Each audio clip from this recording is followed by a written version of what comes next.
আসসালামু আলাইকুম everyone, this is Rabeya. গরম গরম তেলের মধ্যে দিয়ে দিলাম পেঁয়াজ কুচি। পেঁয়াজ কুচিটার থেকে যখন কাঁচা গন্ধটা চলে যাবে তারপর দিয়ে দিব ছোট্ট দেশি চিংড়ি মাছ। এখন পেঁয়াজের সাথে চিংড়ি মাছটা ভালো করে ভাজতে থাকবো।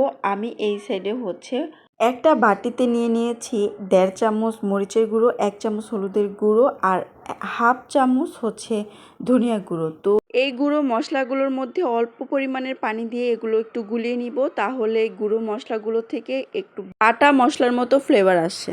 আমি প্রায় সময় গুঁড়ো মশলাগুলোকে এইরকমভাবে ব্যবহার করে থাকি। এইদিকে আমার পেঁয়াজ আর গুঁড়ো চিংড়ি মাছগুলো হালকা ব্রাউন কালার হয়ে গেছে। তার মধ্যে আমি দিয়ে দিলাম 2 চামচ আদা রসুন বাটা। আদা রসুন বাটা দিয়ে দেওয়ার পর এটাকে ভালো করে নাড়াচাড়া দিয়ে তার মধ্যে দিয়ে দিব পরিমাণ মতো লবণ। এরপর আরেকটু পরিমাণের ভেজে নিব, যেন আদা রসুনের থেকে কাঁচা গন্ধটা চলে যায়। কাঁচা গন্ধটা চলে গেলেই তার মধ্যে দিয়ে দিব আমি গুলে রাখা সেই গুঁড়ো মশলাগুলো। গুঁড়ো মশলাটা দিয়ে আরেকটু নাড়াচাড়া করব।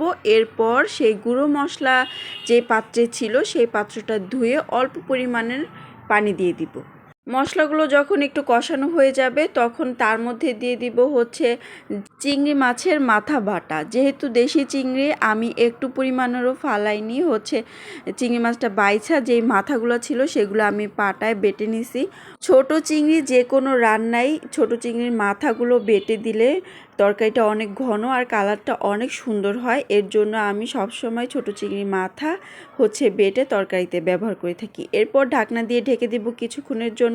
ঢাকনা দিয়ে ঢেকে দেওয়ার পর একদম ভালো করে যখন কষানো হয়ে যায়, তার মশলাগুলোর থেকে যখন তেল বের হয়ে আসে তখন অল্প পরিমাণের পানি দিয়ে দিব। পানি দেওয়ার পর তার মধ্যে দিয়ে দিব আমি পুঁইশাক। আর এই পুঁইশাকগুলোকে আমি ভালো করে কুটে বেছে ভালো করে ধুয়ে নিয়েছি।